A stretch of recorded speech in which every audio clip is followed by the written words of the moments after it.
देश के सभी जमाकर्ता और कर्जकर्ताओं को मेरा नमस्कार। साथियों, कल से हम लोगों का संयुक्त ऑल इंडिया जन आंदोलन संघर्ष न्याय मोर्चा का आंदोलन का शुरुआत हो रहा है। विगत कई वर्षों से सहारा प्रबंधन, सहारा की क्रेडिट कोऑपरेटिव सोसाइटियों और क्यू सब का मैच्योरिटी भुगतान नहीं कर रहा है, जिसके लिए भारत सरकार को भी पत्र दिया गया और कई सालों से हम लोग धरना प्रदर्शन आंदोलन का कार्यक्रम भी कर रहे हैं, कोर्ट में भी केस लगाए हुए हैं, किंतु परिणाम उससे निकल नहीं पा रहा है। और हमारे साथी आज हमको छोड़ करके तिल तिल करके आत्महत्या करने पर मजबूर हो रहे हैं और कई साथी आत्महत्या कर भी लिए। और अगर परिस्थितियां यही रही तो आने वाले दिनों में बहुत सारे साथी हमारे बीच में नहीं रहेंगे। इसी सब बातों के लेकर के हम लोग आज से 1.5 महीना पहले पत्र के माध्यम से भारत सरकार के अधीन जितने भी लोग हैं, जो मंत्रालय हैं और भारत की जो संवैधानिक व्यवस्था है, सबको हम लोग पत्र के माध्यम से आगाह कर दिए थे कि 7 नवंबर तक अगर भुगतान नहीं हुआ तो 9 नवंबर से हम लोग अपना आंदोलन की शुरुआत करेंगे, जो एकदम शांतिपूर्ण अहिंसा से भरा हुआ आंदोलन होगा। साथियों, इस पत्र को हम लोग माननीय सुब्रत राय जी को भी हम लोग दिए थे कि आपने जो विगत कई सालों से लोगों को सहारा सेविका केस में उलझा के रखा, भुगतान देने के लिए कई बार कहे सोशल मीडिया के माध्यम से और अखबार के माध्यम से, लेकिन आप भुगतान नहीं किए, तो आपके खिलाफ में हम लोग इस तरह का आंदोलन खड़ा करने जा रहे हैं पूरा देशव्यापी। साथियों, कल का आंदोलन हम लोगों का जो आगाज हो रहा है पूरे देश के लोगों के देश में, आप सभी से आग्रह करेंगे कि इस आंदोलन को विफल करने में सहारा प्रबंधन बहुत विभिन्न तरीकों से कोशिश करेगा, लेकिन आपको उससे उलझना नहीं है। जब लड़ाई बड़ी होती है तो छोटी छोटी चीज़ों में उलझना नहीं चाहिए।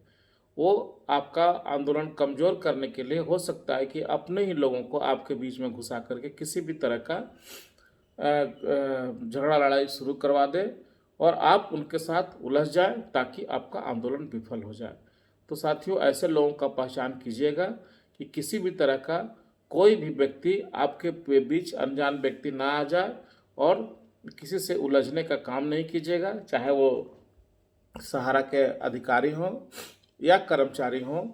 किसी से हम लोगों को उलझना नहीं है। शांतिपूर्वक हम लोगों को ये आंदोलन करना है और अपना धरना प्रदर्शन के माध्यम से अपनी बात कह करके कल वहाँ से हम लोगों को चला जाना है। हमारा मेन आंदोलन जो है वो 15 तारीख से स्टार्ट होगा, जो भारत के जितने भी सहारा के जोनल कार्यालय हैं वहाँ पर होगा, जिसमें कि अनिश्चितकालीन धरना और आमरण अनशन किया जाएगा।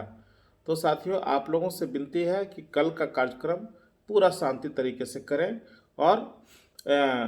एक मिसाल कायम करें कि सहारा में जो लोग काम कल करते थे, अनुशासन में करते थे, आज आंदोलन भी कर रहे हैं तो पूरे अनुशासन के साथ कर रहे थे।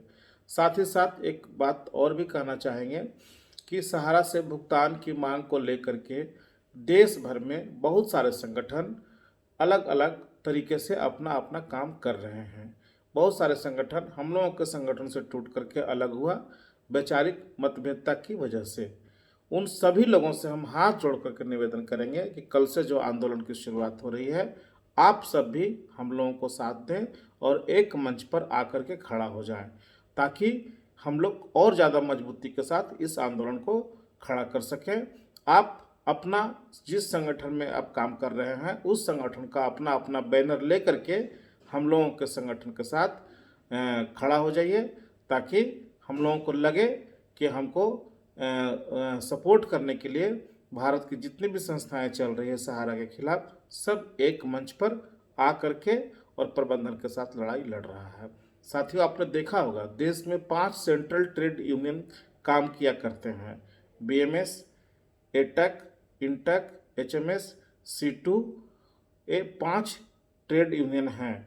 जो समय पड़ने पर पांचों सेंट्रल ट्रेड यूनियन, चाहे वो BMS हो, चाहे इंटक हो, एटक हो, C2 हो, HMS हो, सब लोग किसी मुद्दे पर देखते होंगे वैचारिक मतभेदता सब में है, किंतु जहां जरूरत पड़ता है पांचों सेंट्रल ट्रेड यूनियन एक साथ खड़ा होकर के भारत सरकार के खिलाफ में काम करती है और अपनी बात मनवाती है, ताकि देश के जो मजदूर हैं, जो वासी हैं, उनका काम हो सके। तो क्या हम ऐसा नहीं कर सकते हैं? भले ही संगठन अलग अलग हैं, उद्देश्य तो सबका एक ही है ना। तो हम सबसे आग्रह करेंगे कि आंदोलन में आप लोग भी इस मंच पर आवें और एक साथ खड़ा होकर के हम लोग भारत सरकार से और सहारा प्रबंधन से अपने जमाकर्ताओं का हित में जो भी काम हो वो करना हो, सब लोग मिल करके करें और भुगतान का रास्ता खुलवाने का काम करें। पुनः एक बार साथियों, सभी से निवेदन है कि कल से जो आंदोलन होगा वो पूरा अहिंसात्मक होगा, अहिंसा से भरा हुआ आंदोलन होगा। अहिंसा के मार्ग पर के चल करके गांधी जी जब अंग्रेजों को वहाँ से हटा सकते हैं, तो हम लोग क्या सहारा प्रबंधन और भारत सरकार से अहिंसा के माध्यम से क्या अपनी बात नहीं मनवा सकते हैं? तो कल से हम लोग पुनः इस काम पे लग जाएं और हम लोग अपनी जीत की ओर सुनिश्चित करें और लोगों का भुगतान करवाने का काम करें। धन्यवाद साथियों।